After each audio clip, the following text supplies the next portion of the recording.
सगळ्यांचा आगरी खबरीत स्वागत. आजचा विषय खूपच गंभीर विषय हा सरकारने भूमिपुत्रांची राख रांगोळी केली ती कशी ती आज आपण बघणार.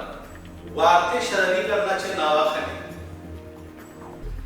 रस्ते रेल्वे ना मुंबईला पाणी पाजणारे पाईपलाईन साठी भूमिपुत्रांची पिकती शेता सरकारने नासवली. उभे शेतांची छाती चिरी हे रस्ते रेल्वे ना पाईपलाईन शहराची गरज भागू लागली. प्रकल्पाचे नावाखाली गावाचे गावा उद्ध्वस्त केली. शहरांचा विकास ना वाढता रोजगार बघून बाहेरचे उपऱ्यांचं लोंडचे लोंड शहरात यायला लागलं. सरकारी वन खात्याच्या जमिनींवर यावी बेकायदेशीर झोपडपट्ट्या उभ्या केल्या. यांना ना घरपट्टी ना पाणीपट्टी, चोरीचा पाणी चोरीची लाईट वापराची न उलट यांच्यासाठी सरकारी खर्चात संडास रस्ते गटाऱ्या बांधून त्यांची सेवा करायची. यामुळे सरकारी तिजोरीवर यांचा बोजा वाढला. पुरत एच उपरे इतकं मतदार झालं न सगळे राजकीय पक्षांना इकलं जाणार मतदार भेटलं. आपले भूमी काही पण होऊन दे, कोणी पण निवडून येते, यांना काहीच घेणं देणार नाही. यांना फक्त पैशाशी मतलब. सगळे राजकीय पक्षांना हे विकलं जाणारं मतदार जसं भेटलं तेव्हापासून स्वाभिमानी स्थानिक भूमिपुत्र प्रत्येक राजकीय पक्षाचे डोळ्यात सलाला लागला.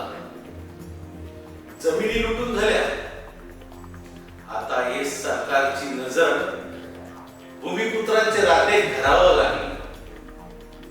कित्येक पिढ्या जे घरान करली, जे घरान सगळी वारली तीच घरा सरकारने बेकायदेशीर ठरवली.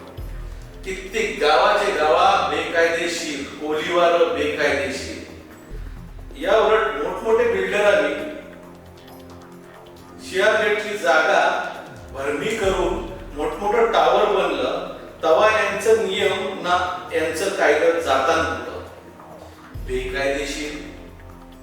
झोपडपट्टीवाल्यांना पक्की घरा बांधून दिली जातात हक्काची कायदेशीर न त्याचे उलट आपले जागन पिढ्या असलेली घरा हे बेकायदेशीर ठरवतात. यो कंचन आहे. आधी जमिनी लुटल्या, मग रात्री घरा बेकायदेशीर ठरवली ना आता यांची नजर आपले मिठागरांवर का कोणच्यासाठी बेकायदेशीर झोपडपट्ट्या बांधून या शहराचा वाटोला करणारे कोपऱ्यांसाठी घरा बांधायला आमची मिठागरा बोलवता. यो अजबच कारभार. मुलुंडकरांनो, जोरदार विरोध करा. आपले चारही जिल्ह्यांचे भूमिपुत्र संघटनांना सोबत बोलवा,